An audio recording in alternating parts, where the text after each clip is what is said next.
Tablet, yeah. Okay. Good evening and welcome to the live session on mechanics of human movement. I'd be happy to answer any questions for those of you who are logged in.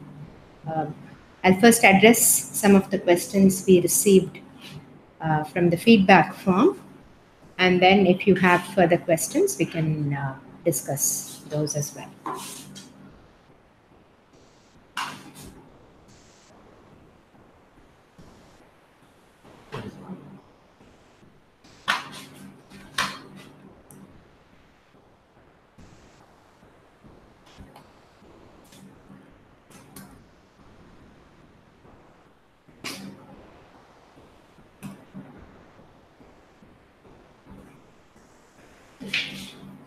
Okay, so over the course of this semester, many of you have asked about exoskeletons and humanoid robots, and how this course could perhaps help you design. I know that is now a very hot area for research, designing exoskeletons and humanoid robots. And this course you should treat as a very basic course to understand the biomechanics of human movement. So it is something that if you have never had an introduction to biomechanics, this course would probably help you that. But you're going to need a lot more. The design of exoskeletons and humanoid robots require a lot of other skills as well.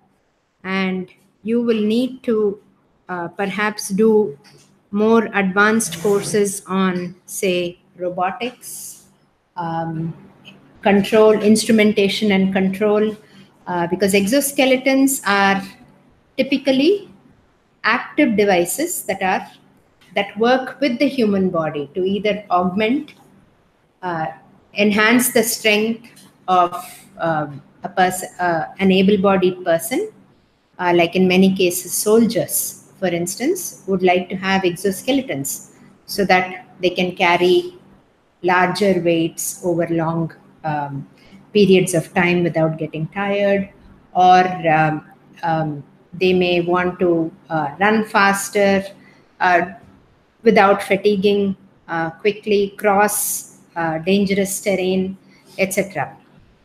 Or they may be useful as assistive devices. So you have augmentative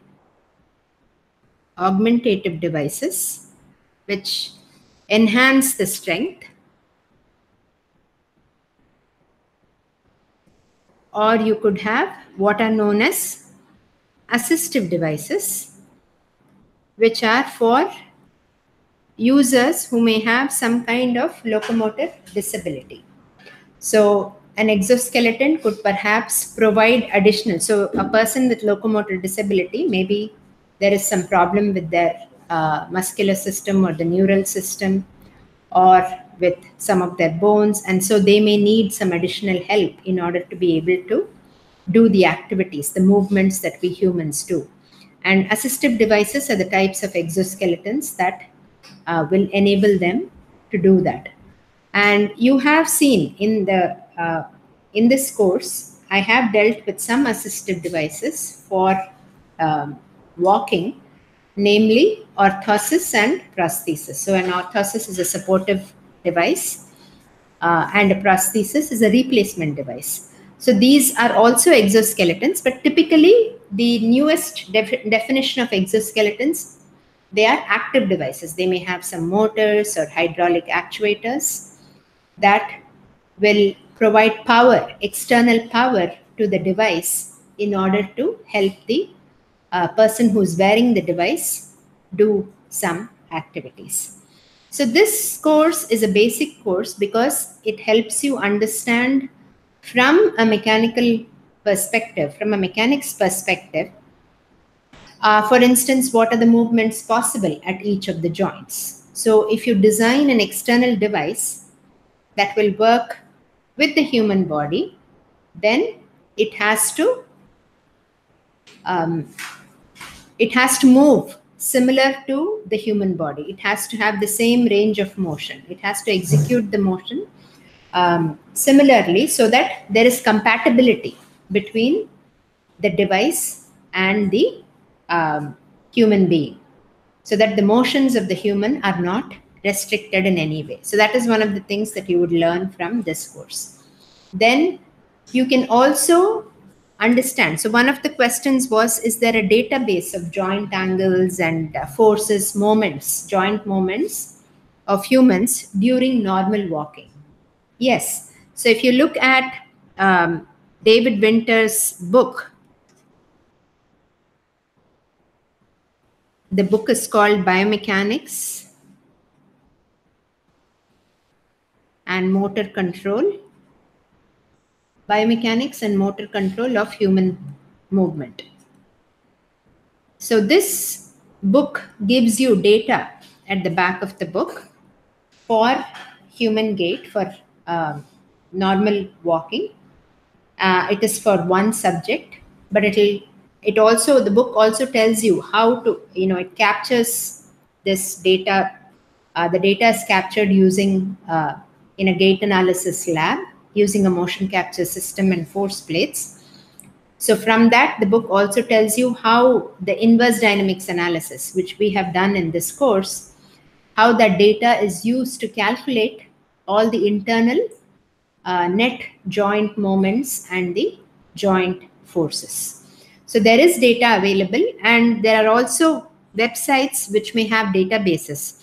One such website is called the Clinical Gait Analysis website, where people post data. They share data from gait studies that they have conducted for various subjects. Various studies, they may be looking at different things, but there's various kinds of data posted. So this is, you can Google it, you can look for the CGA website. So that's another source where you could look at some sample data and get an idea of, okay, what are the joint torques that act at the knee or at the hip during walking, so that you have an idea of what, if you are designing an exoskeleton, what kind of torque should a motor at that joint provide for a particular activity, or specifically for human walking. But essentially, most of this data would be collected through through motion capture systems. So it could be not just walking, but for running or for other activities. You would collect experimental data, do an inverse dynamic analysis, similar to what we have done in this course. And so in that sense, yes, this course can help you in the first step towards designing exoskeletons and humanoid robots. Other aspects that are not dealt with in this course are the control. When walking, there's a lot of neural control that is involved in how the muscles are activated. When which muscle is activated, etc. And those are aspects that we have not dealt with in this course. But when you have an external power source, when do you give power at what joint, and how do you do that? So those are elements that we do not deal with in this course, and you should probably do some advanced course on robotics or controls to get an idea of those aspects of exoskeleton design. The other thing is, this being an introductory course, we have basically looked at planar. We have looked at walking only in the sagittal plane. But true walking happens in 3 dimensions. And we have not really looked at analysis techniques for 3 dimensions. Therefore, that is something you will have to learn from some other course, perhaps an advanced robotics course. So those would be the additional resources. Of course, there are a lot of research papers also on exoskeletons and all that. Hopefully, after doing this basic course, you can better understand the literature in biomechanics because you're now more familiar with the terminology that is used. So when somebody says knee flexion, you know what they're talking about. So that was really the purpose of this course. This course is an introductory course in biomechanics of human movement. Okay. So unless somebody has any questions, we will move on to the next question. Okay.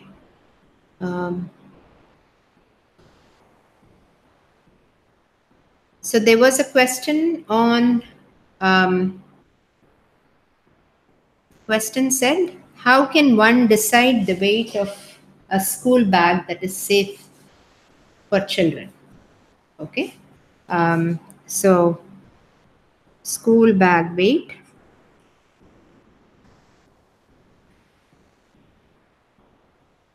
That is safe for children.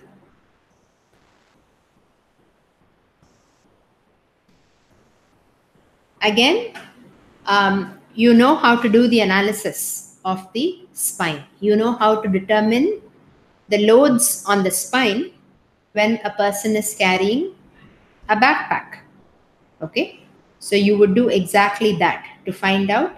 So for children, the challenge will be to get the anthropometric data.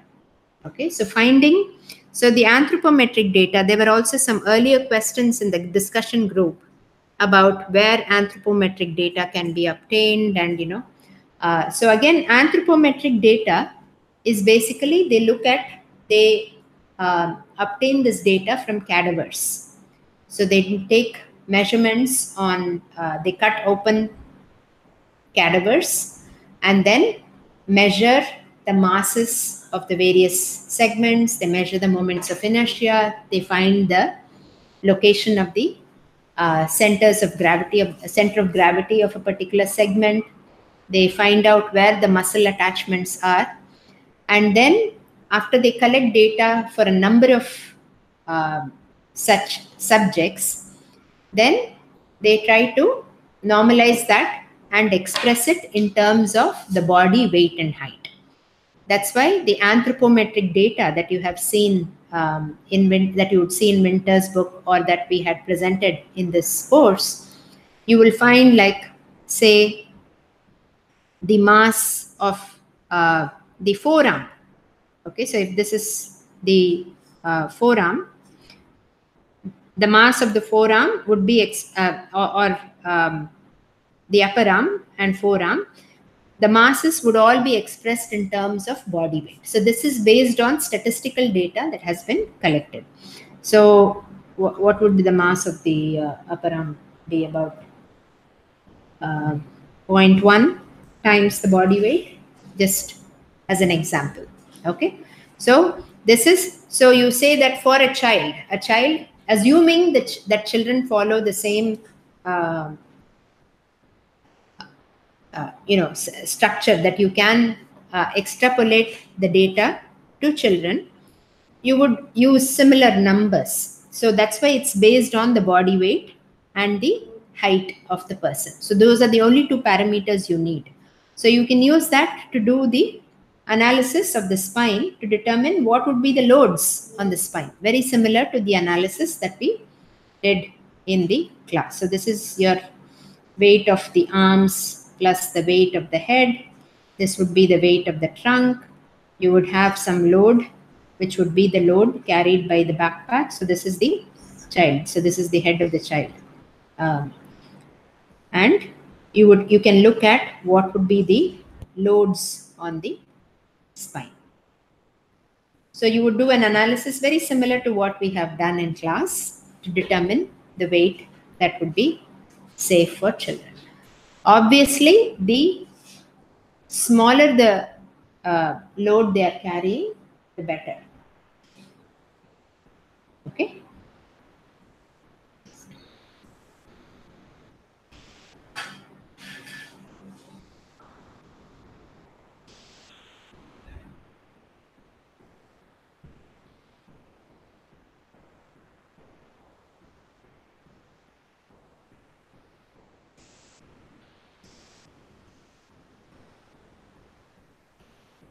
The third question I didn't really understand. It said, why mechanics of human movement? So unless the person is there and wants to clarify the question. Yeah, yeah. If you want to post in the chat your modified question, I would be happy to attempt to answer that because I'm not sure. As of now, the question is why mechanics of human movement? And I would like some more clarity on what the actual question is.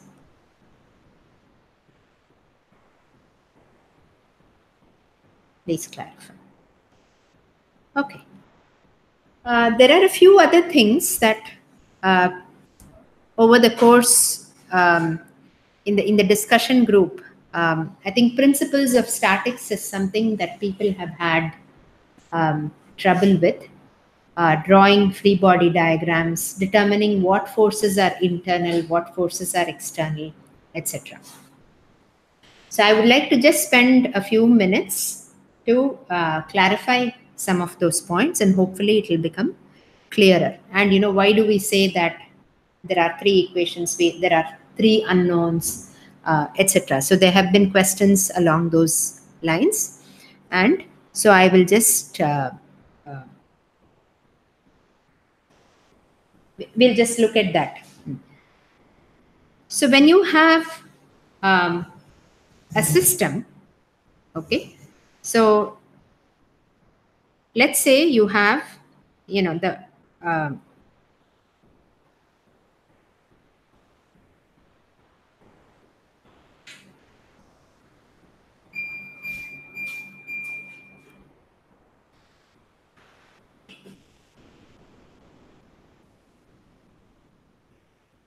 so let's look at the body as a mass that is on these lower limbs.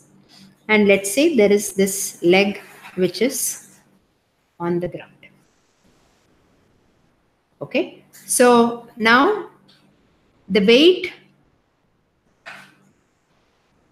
of the upper body acts here. So the free body diagram always depends on what you are considering as your system. So if I look at this whole system, if the system as a whole, okay, then, and if I isolate at a particular boundary, so let's say I really want to look at what's happening at this boundary, okay, then when I look at this, if that is my boundary, I remove that restraint.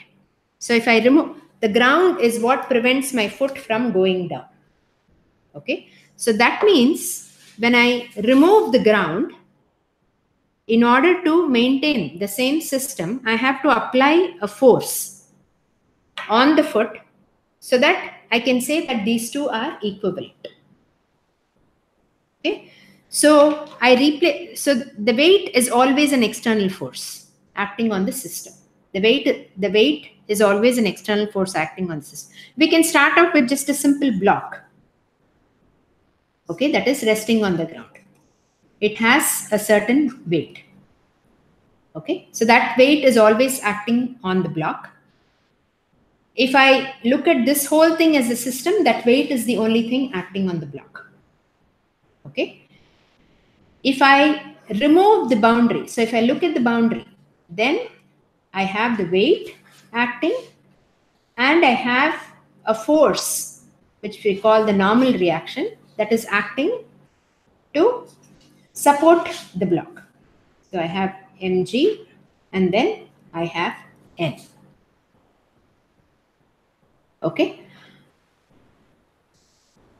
If I look at this as a system, the block exerts some force. So when I now isolate, so now when I look at the ground, if that is my system, the only force that's acting on the ground because of the block is this normal reaction. Okay, so I can split this into two systems. One, I have the weight acting on the block, and I have the normal reaction. On the ground, only the normal reaction is acting. So this is how we draw free body. So now if my interest is, say, the ankle joint here, okay, so then when I isolate that, I have a force acting from the ground onto the foot. Then the ankle, suppose I say the ankle is connected to the shank, the foot is connected to the shank through a hinge joint. The hinge joint prevents motions in the x direction and the y direction. Okay, it will not allow. So this can only rotate about the hinge joint. So we say that it's exerting forces, reaction forces in these two directions. So you have the reaction force which is acting on the bottom of the foot. You also have two forces, and you may also have the weight of the foot acting. Always the external force. So MFG would also be. So although if I look at this whole thing, Fx, Fy, etc. are internal forces. If I isolate the system at a particular point, then I have to put the influence of the other parts of the system as forces on the free body that I have isolated. So in the case of a planar system,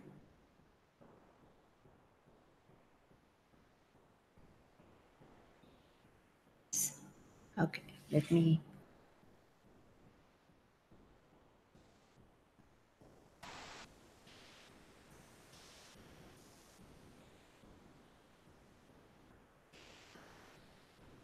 So let's take. So for instance, okay, let's take the simple case of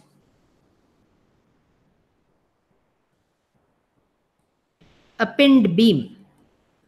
Okay, like this, which is also resting on a roller.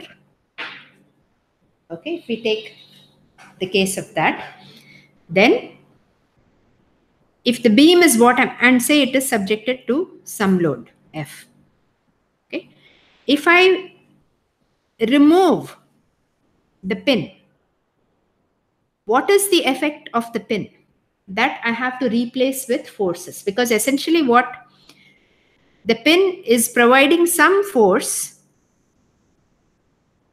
Rx and Ry, which prevents this from moving here, right? Which restrains this at this point.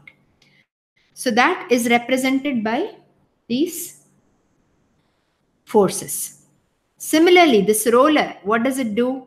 The roller means this can move in this direction, but the roller will prevent it from moving downwards, will prevent the beam from moving downwards. Therefore, the downward, that means there is a force acting here. So if I call this B, let me just call this A. So I have AX, AY. And there is only BY here. There is no force that is being, because the roller allows free movement here.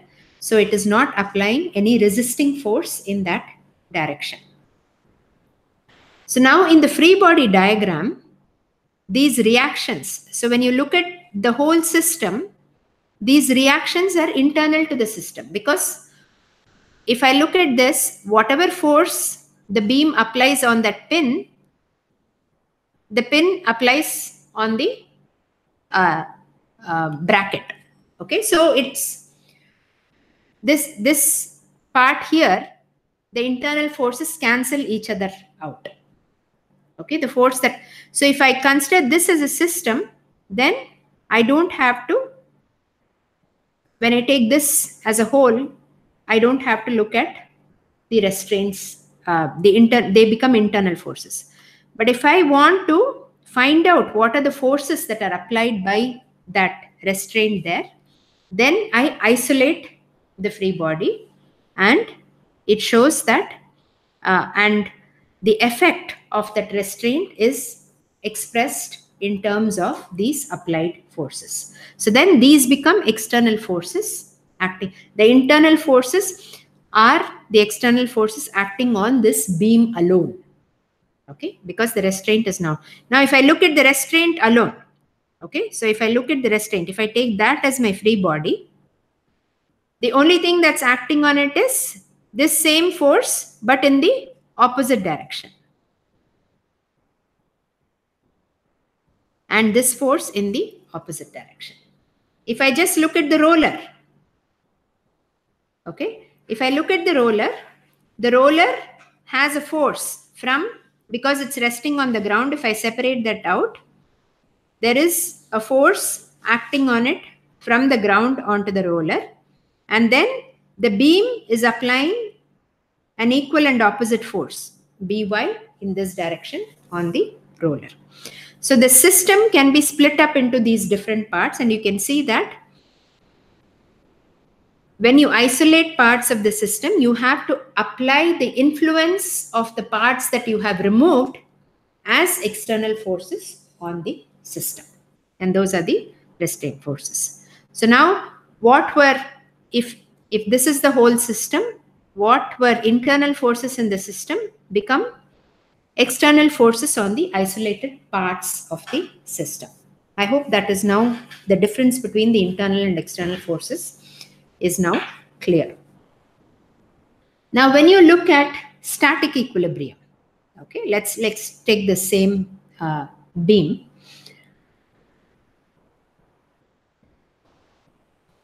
A rigid body that is moving in a plane, okay, that is not restrained in any way, can move in the x direction, it can move in the y direction, and it can also rotate in the plane.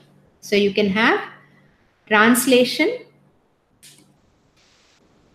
along two directions, and you can have rotation about an axis perpendicular to the plane.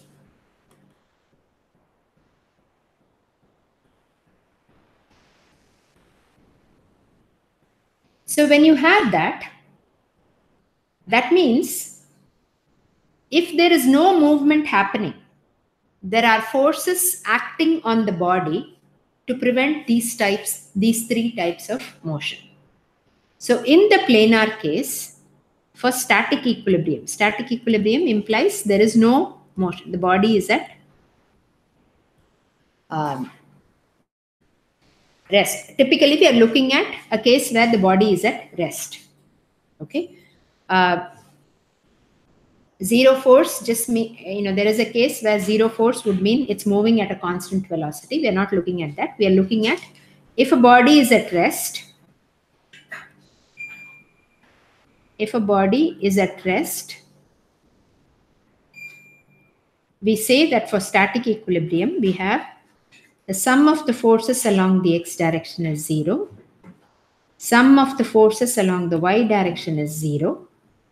And we say sum of the moments about any point on the plane or about an axis that is perpendicular to the plane is equal to 0.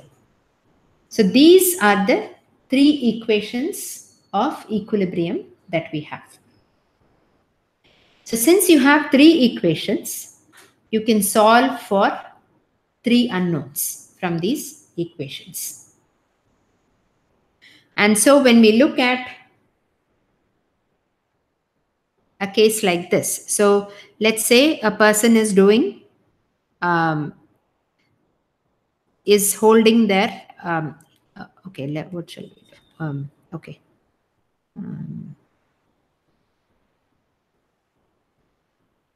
Okay, let's say a person is holding a weight in their hand. Okay. The person, so this is the elbow. Okay. You have a person there, the shoulder, and the person is holding a weight W in their hand. So now when we want to analyze this, so initially you look at the system, the only force that will be acting on the system are the weights on this body.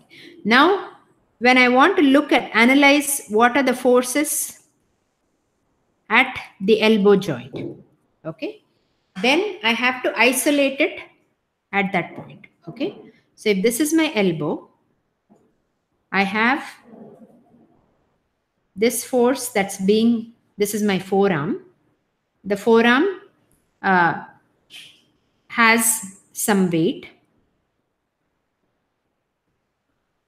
that is acting, say at its CG.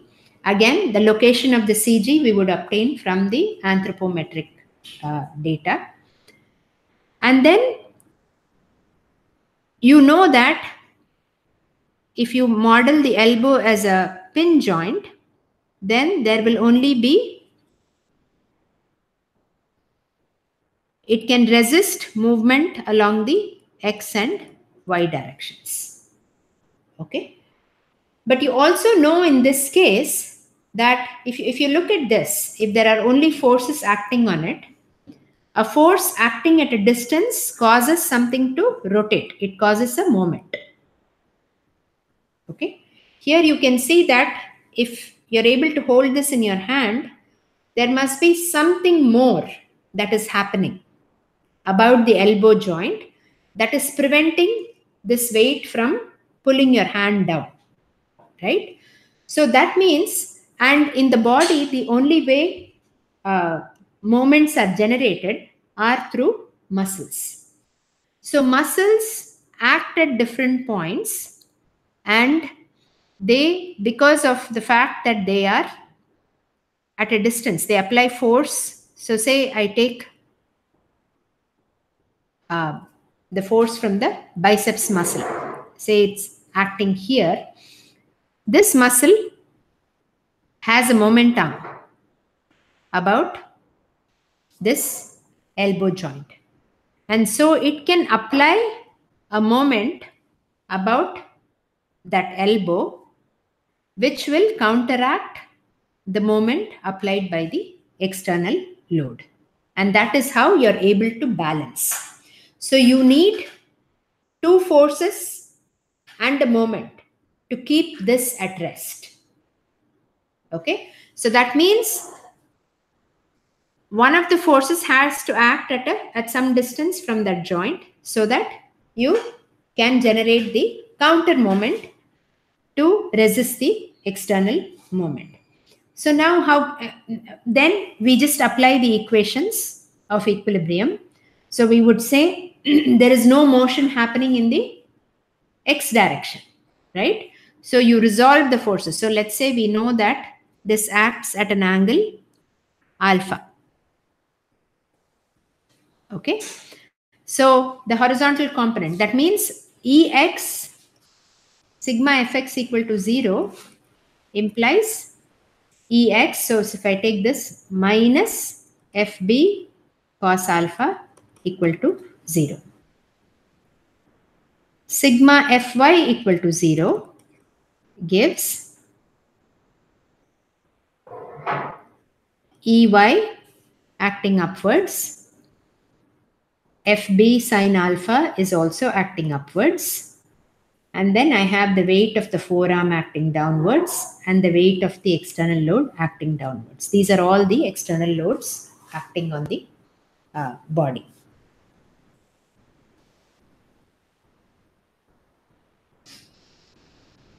So this gives me the second equation. Now the joint here is the elbow. So if I didn't have something resisting the moment about the elbow, then these two loads would basically make my hand move down. Okay. So, but I do have now the muscle force is acting to counteract the movement of the external force. So let's say this distance is A, this distance is B. So I can say sigma m about the elbow, if that is equal to 0, that implies Fb is acting at a distance d. So I can just take it like that. That is the moment that is applied by FB about the elbow. And these two have WFA into A minus W into B equal to 0. So now these quantities D, alpha, A, B, W, 4R, these are all obtained from anthropometric data. They are not dependent on anything else. They are just dependent on the, so for a person of certain weight and height, you know where these are located. Sorry, not B is where you are carrying the load. So that is also known. So the length of, if you're carrying it in your hand, you know the length of the forearm. So these can be obtained from anthropometric data. And then, this is W is the load that you are carrying. So again, that is something that you know. If you're carrying a box that weighs 1 kg, that is something that you know, that you can measure by other means.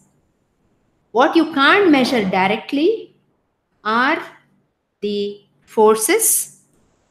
You can't measure directly. You can't measure the forces Ex, Ey, and Fb. These are the forces that cannot be measured directly from the outside. You could, do some surgery, put some sensors in and all that, but we are not trying to do any invasive things here. So from the outside, you cannot measure these 3 quantities. And the purpose of our analysis is to mathematically determine these 3 quantities based on the known quantities and based on the equations of static equilibrium. So now you have 3 unknowns, but you also have 3 equations. You have equation 1, equation 2, and equation 3. And therefore, you can solve for these 3 unknowns, which gives you an idea of, okay, what kind of forces is this joint going to experience? Is the elbow joint going to experience when you're carrying a load? And assuming you have only one muscle acting, okay, in this case, the biceps muscle, what would be the force that the biceps muscle would have to exert so that you can balance this load in your hand? So this is a very simple analysis because we are assuming that only one muscle acts.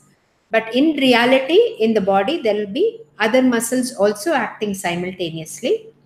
And we have looked at some examples where if that is the case, then you look at the ratio of the cross-sectional areas of the muscles, because now you have more unknowns than equations. So you have to make other assumptions in order to solve for the unknowns in this equation.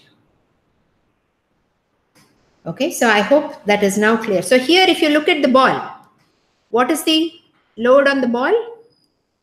The weight, its weight acts, gravity acts, then the hand is exerting an upward force on the ball.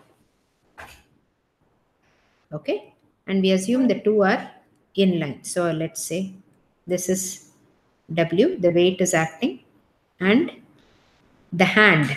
So this is the force from the hand that is acting on the ball.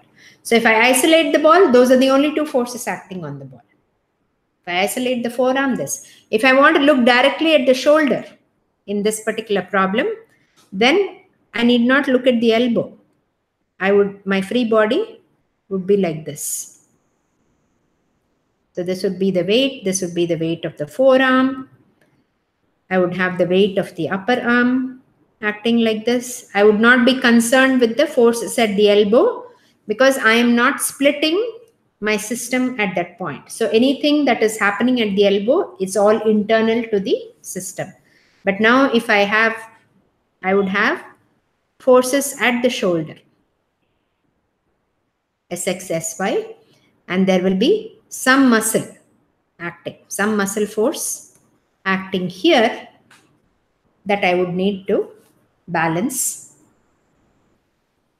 and keep the system at rest. So I would then be able to compute these as my unknowns as opposed to the forces at the elbow. Okay. Or after I do this analysis, now I can actually take my free body here, as now that after I know these, I know the forces at the elbow are Ex and Ey. So if I take the upper arm as the free body, it will be minus Ex in the other direction, Ey in the other direction. That is the way those two bodies interact through those forces.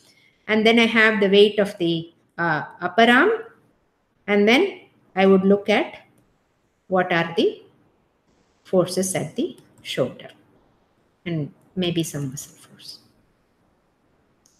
So this would be my this or this. Once I do, if I can go step by step. In inverse dynamics, we do this, then we use these forces and we go here and do that.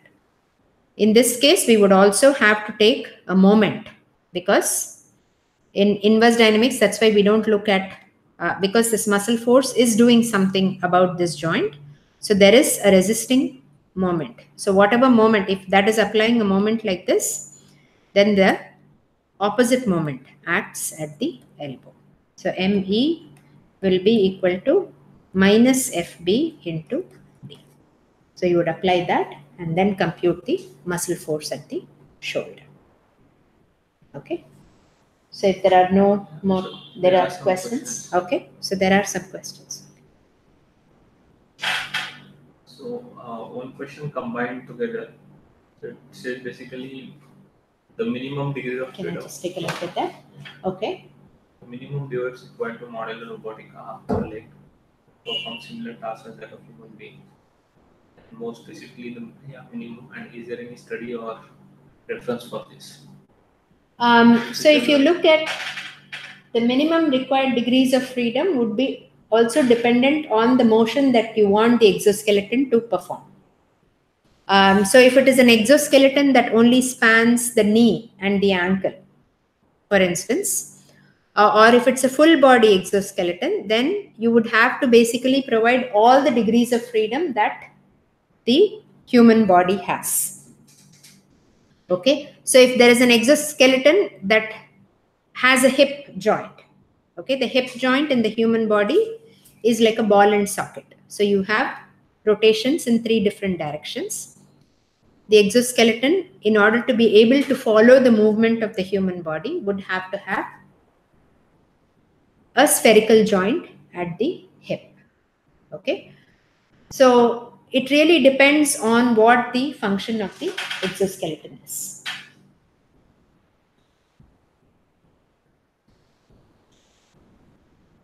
Flexing and extending the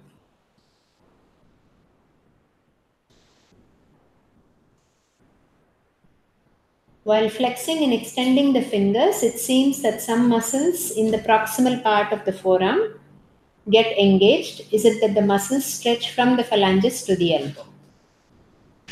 Yes, so actually it's the tendons that,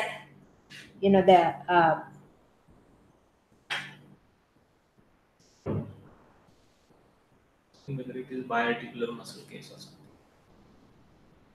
Yes, so there are muscles that cross both the wrist and the fingers. So there are biarticular muscles in the forearm, and that is the reason for engagement. Yes. There is one more question. How to pursue career in biomechanics? And another relevant question to that is guidance on research areas and advancement of this course. Maybe both of them are. Okay. So some of you are looking at, are engineering, are doing engineering, and you're looking at how to work in careers in biomechanics. So there are various options. Biomechanics is a very vast area. This course barely scratches the surface of this field. Biomechanics, you could go into rehabilitation robotics. You could go into humanoid robotics. You could go into rehabilitation. You could go into, so there are master's courses in biomedical engineering, which you could go into modeling of various types of human motion. There are various opportunities if you want to pursue a career in biomechanics. And if you look at the recent literature, you'll get a good idea of what are all the different areas. Some people look at the properties. They look at bone, they look at tissue, they look at those aspects of biomechanics. Others look at, we have been looking at the movements, the effects of all these on the body. We have not really gone into the root cause of, or we have not looked at the material of the bone or the muscle. There are people who work on those areas as well. So biomechanics is really a very vast area. We've also not touched at all on fluid biomechanics. You can look at circulation of blood, those all come under fluid mechanics, applying principles of fluid mechanics to biomechanics. So there are really a number of opportunities from here on if you want to pursue a career in biomechanics. The typical way would be to either find some kind of, there are many graduate programs now in biomedical engineering, or in biomechanics itself, or rehabilitation engineering. So those are, you could do a master's or a PhD in those areas, so that you can then start doing biomechanics research.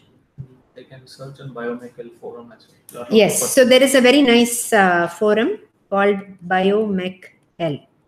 So this is, you can Google this, sign up on it, and people there discuss. It's like a discussion group where people post questions. You will also hear about a lot of opportunities here and abroad. So if they are looking for PhD students to work in specific areas, people typically post in this news group, discussion group. Then cutting edge areas right now for biomechanics research. Cutting edge areas, the rehabilitation robotics, humanoid robotics. So it is very interdisciplinary. The cutting edge areas right now, there are, the people are using machine learning to understand human movement. So you name it, it's a very interdisciplinary area from the start, and now more and more, there's image processing for to understand human movement. How do you use it? They use that for, say, in crime detection. Using somebody's movement, can you perform identification? So there are various things that can be done in various areas of biomechanics. Lots of research. Practically everything can be applied. In terms of sensors, this the sensors are getting smaller and smaller, so you can make more measurements and understand what's going on with. So that gait analysis becomes easier. Gait analysis could be done out in the field and not just in a laboratory. So the research opportunities are vast. Depending on whatever your background is, you can move into biomechanics. You could be with a computer science background, you could be with a psychology background, you could have a mechanical engineering background, electrical engineering background. There are areas that you will find in biomechanics where you could apply your knowledge.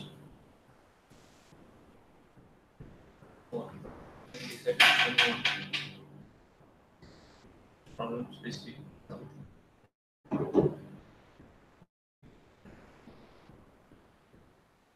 So the problem planning of the problem.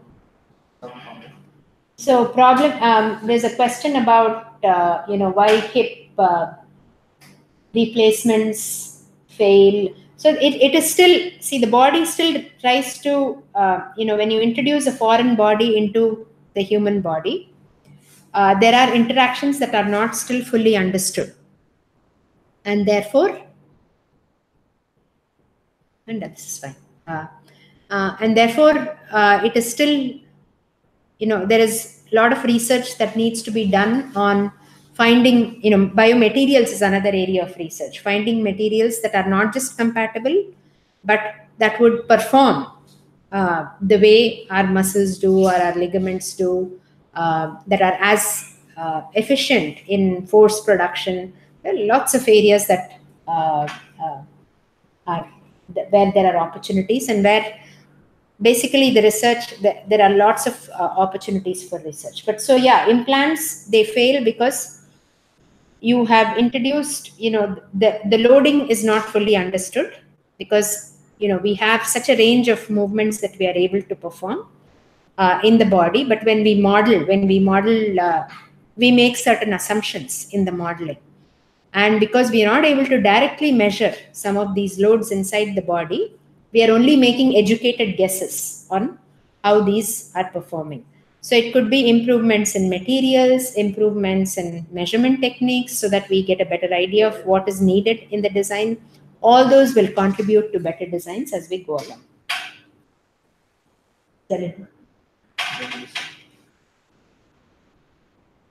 If we take fluids present in our body into consideration, will the muscular forces vary? Possibly. Definitely. I mean, we are making a lot of simplified assumptions in our analysis.